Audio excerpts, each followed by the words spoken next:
Whether you're a serious contractor who performs landscaping and excavation work for your clients, or you're just a homeowner who takes on a lot of DIY projects, building a retaining wall can become expensive and time-consuming if not done correctly.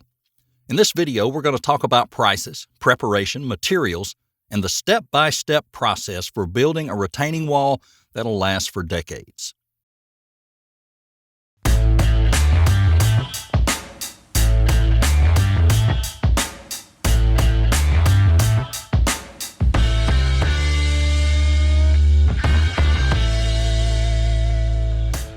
Before we begin, we want to quickly thank our sponsor, Heavy Ape. You want to win more jobs? You want to learn how to build a construction business that generates millions per year? Then visit heavyape.com. Now let's get back to the video. What is a retaining wall? Before you break ground, it's imperative that you understand the exact purpose of a retaining wall. In the simplest terms, the purpose of a retaining wall is to hold back or retain the soil or other material behind it. While regular walls, like walls you find in your home, for example, they're just there to create a barrier between the rooms and carry the load of the weight above the wall. Retaining walls are designed to withstand the lateral pressure of soil. As we'll cover in another video, there's different types of retaining walls, including but not limited to gravity walls, anchored walls, and concrete cantilever retaining walls, each serving their own unique purpose. It might come down to price. When it comes to designing and constructing a retaining wall, the price of the finished product can differ significantly based on several factors like function. If the retaining wall is purely decorative, you can expect to pay a lot less than one that's designed to keep an avalanche from burying a structure. The more intensive the work and the more skill or certification required to meet building codes and insurance requirements, the more it'll likely cost. Location.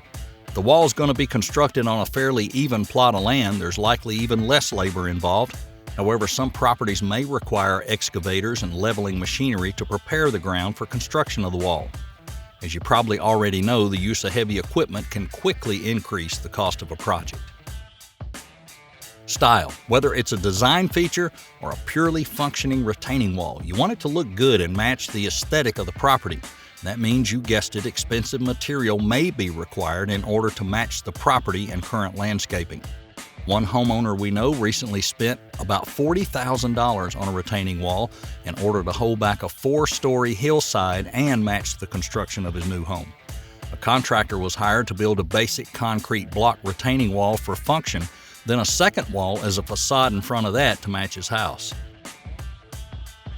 Size. Final consideration is the sheer size. How high does it need to be? How far will it need to go? Will it have curves or sharp angles to navigate? All things considered, the average price for a retaining wall would range between $19 and $50 per square foot. For those of you who are unaware, this price range can significantly impact the final price of your project, so it's crucial you do your due diligence before you break ground. Well, do you like what you see so far? We'd really appreciate it if you'd like the video and subscribe and turn on that notification bell. That way you'll know whenever we drop a new video. Now, let's get back to the video. Preparing the property. At this point, you should know where exactly the wall is going to be constructed, marking the ground, of course, as well as how high it will be. Now it's time to follow these important steps. Select your material.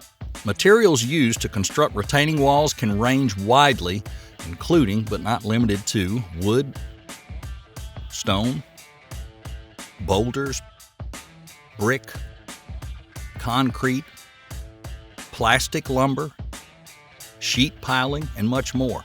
With that being said, let's go over the most common types of materials and the pros and cons of each. Concrete blocks. Although they typically can only be used for walls under 4 to 5 feet high, concrete blocks are affordable and can easily be placed in curved positions. Poured concrete. Poured concrete has the potential to crack and typically requires a contractor that's really skilled with concrete work.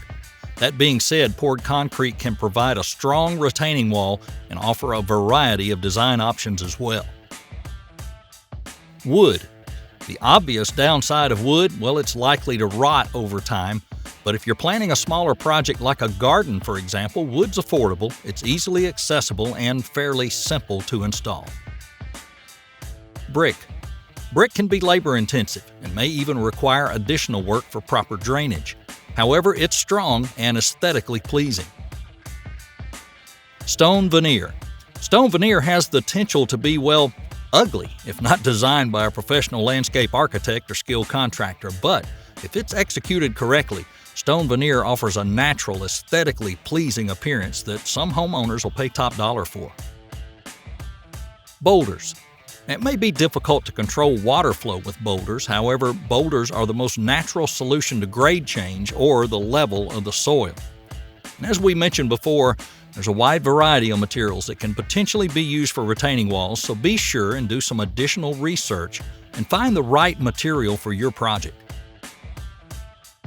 Digging your trench. You'll have to dig a trench for your retaining wall to serve as the base. Of course, the material you're using for the wall would affect the dimensions of the trench, but generally, the trench should be twice as wide as the material you're using for the wall. That'll leave room for proper drainage. Also, it's important that you call your utility company and make sure it's safe to dig. They'll come out and spray paint the placement of all your underground cables and pipes. Once you've confirmed it's safe to dig, you'll need to choose your method to excavate. For a small job like a garden, a shovel or a compact excavator should do the trick, but however, large projects may need heavier equipment like a medium or large size excavator. Leveling the ground. Once that trench is dug, it's time to level it up. And again, the difference in technique depends on the purpose and material for the wall. Small projects, you can level it up with a shovel or a piece of plywood. Larger projects, you may need a vibrating plate compactor. That's an ideal choice to evenly press down the soil. Keep in mind, this is often the step that gets overlooked by DIY builders and rookie contractors, and believe me, you'll regret that later when that wall starts to sink and shift over time. Next, it's putting in a foundation layer. Now, smaller projects like a raised flower bed or garden may not even need a foundation layer, but larger and more robust retaining walls intended to last for decades will require a solid foundation layer. For example, if you're using concrete block to build a residential retaining wall, it's ideal to put down a layer of packed gravel, crushed stone, or even concrete before adding your first row of blocks. Experts recommend crushed stone instead of gravel. Why? Naturally formed gravel will have smoother angles and will be more likely to shift as water and soil work their way around the wall. Crushed stone has got a more jagged shape and it'll press together like puzzle pieces under the weight of the block and the natural elements. Now, before we get to the final part of the video, we're going to give you a 25% coupon code to the Heavy Ape course. Just enter E&C when you check out. That's E-A-N-D-C. Also, Heavy Ape is offering a free kit for winning more construction jobs. That link can be found in the description below. Retaining wall construction.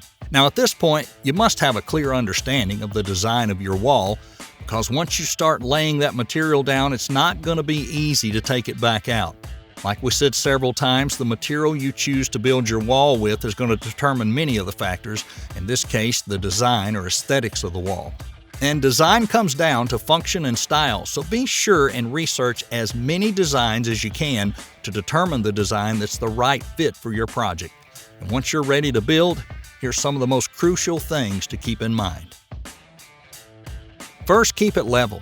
Keeping that wall level obviously sounds simple, but you'll be surprised how many uneven retaining walls we see, some of which are recently built. And using concrete blocks as an example material, each block you lay should be 100% level with the other blocks. We recommend that you use a level that's at least 4 feet, but whatever the case, be certain the blocks are level and packed as tight as possible. And on a quick side note, keep a sturdy brush around to brush the top of each block before you put another one on. Even something as small as a pebble or a clump of sand can have serious consequences.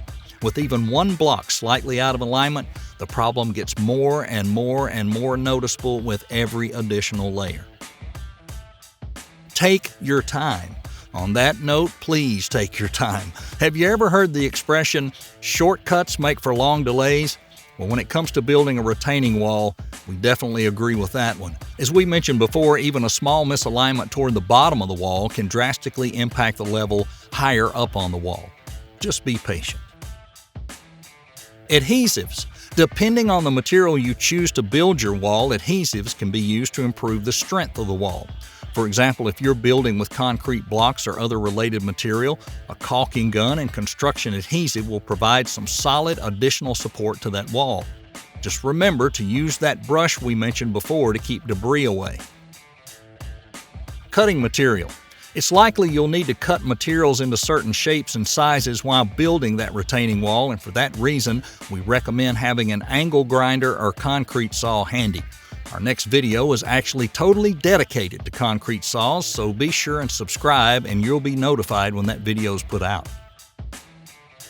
Backfill your completed wall. As you can imagine, stacking your concrete blocks, wood, bricks, or whatever material you're choosing in the shape of the wall, well, that's not enough. Whether it's dirt or crushed stone, you'll have to backfill the entire wall to solidify that position.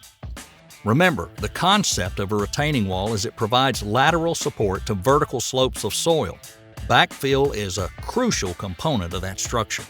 Depending on the size of the wall, of course, it's recommended on typical retaining walls that backfill is used up to no less than 10 inches from the top of the wall. That area can then be covered with topsoil or sod, an ideal opportunity to improve the aesthetics of the wall. Conclusion. It might be easy for most contractors to build a retaining wall, but it takes a skilled contractor to build a good retaining wall. A good retaining wall factors in everything, including function, aesthetics, detail, drainage, underground utilities, the right materials, and anything else that makes a retaining wall stand the test of time. Do you have experience with retaining walls or have anything to share? Well, be sure and let us know in the comment section below. Well, that's all we have for now. And be sure and subscribe so you'll be notified whenever we release a new video guide.